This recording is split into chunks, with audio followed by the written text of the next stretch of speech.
প্রত্যেকটা নায়িকাই চাই সাকিব খানের সাথে কাজ করতে, কারণ বাংলাদেশে one and only Shakib Khan is the best. Shakib খানের যে অ্যাক্টিং মানে এটা অসাধারণ। এই সিনেমা মনে আমি আরো 5 বার দেখতে পারবো, আমার কাছে এত বেশি ভালো লেগেছে। অ্যান্ড ডিরেকশন হৃদয়, মেহেদী হাসান হৃদয় এত ভালো ডিরেকশন দিয়েছে, আমি এই সিনেমা আসলে 5 বার দেখতে পারবো। নাটক থেকে এসে যদি একটা ডিরেক্টর তার প্রথম সিনেমাতে এরকম ধামাকা দিয়ে দেয়, তাহলে চিন্তা করেন আর যে আরও ডিরেক্টররা আছে নাটকের ভালো ভালো যে ডিরেক্টররা আছে, যারা নাম করা ডিরেক্টর, ওরাও যদি আস্তে আস্তে সিনেমায় আসে তাহলে কত বড় বড় ধামাকা বাংলাদেশে হবে। বাংলাদেশের বাইরে প্রত্যেকটা মানুষই সাকিব খানকে চিনে কম বেশি। আপনি যদি নিউ ইয়র্কে যান, আপনি আমেরিকায় যান, লন্ডনে যান, কানাডায় যান, সাকিব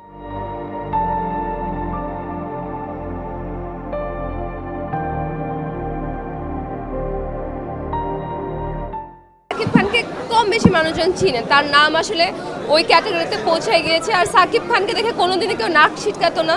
আমার কাছে মনে হয় যে ধীরে ধীরে আমরা যেহেতু আমাদের ফিল্ম ইন্ডাস্ট্রি উন্নতি করছে, সাকিব খানের মেকআপ, তার লুক সব কিছু উন্নতি হচ্ছে, আর এখন সাকিব খানকে দেখতে আরও ভালো লাগে। সাকিব খান ইজ সাকিব খান, সাকিব খানের কোনো তুলনা হয়। অবশ্যই সাকিব খানের বয়স কমতেছে, এখন সাকিব খানের যেটা বয়স তার থেকে 10 গুণ ছোট তাকে লাগে, আসলে 10 বছর ছোট লাগে।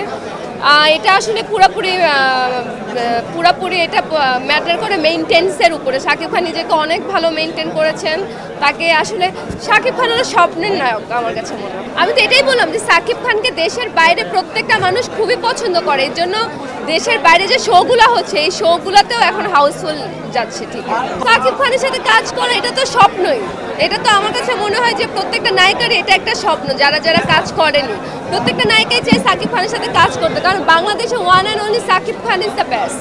সাকিব খান এই ধারণা পাল্টে দিয়েছে, কারণ সে বছরে 2টা সিনেমা মুক্তি দিক আর একটা সিনেমা মুক্তি দিক, ঈদে মুক্তি দিক আর ঈদ ছাড়া মুক্তি দিক, সে তো মেগা স্টার, সে তো অনেক আগে থেকেই মেগা স্টার। এখন আপনারা বলেন আরও তো অনেক নায়ক আছে, বাট আর কেউ কি মেগা স্টার হয়েছে? দর্শক হলমুখী হচ্ছে, এটা আমাদের জন্য আসলে খুশির খবর, কারণ বাংলা সিনেমা সামনের দিকে আগাচ্ছে। দাগি দেখে মানুষ, দাগিও অনেক ভালো একটা সিনেমা যেটা সবাই দেখেছে, এখনও দেখছে। বরবাদও হাউসফুল, জঙ্গলিও হাউসফুল। তো প্রত্যেকটা সিনেমা যেগুলো আসে প্রত্যেকটাই হাউসফুল, এটা আমাদের জন্য গর্বের বিষয় যে আমরা কাজ করার উৎসাহ পাই। আমি যেমন ছোট পর্দায় কাজ করি, কিন্তু আমি এখন কাজ করার উৎসাহ পাচ্ছি যে বড় পর্দায় আমিও তাহলে কাজ করব।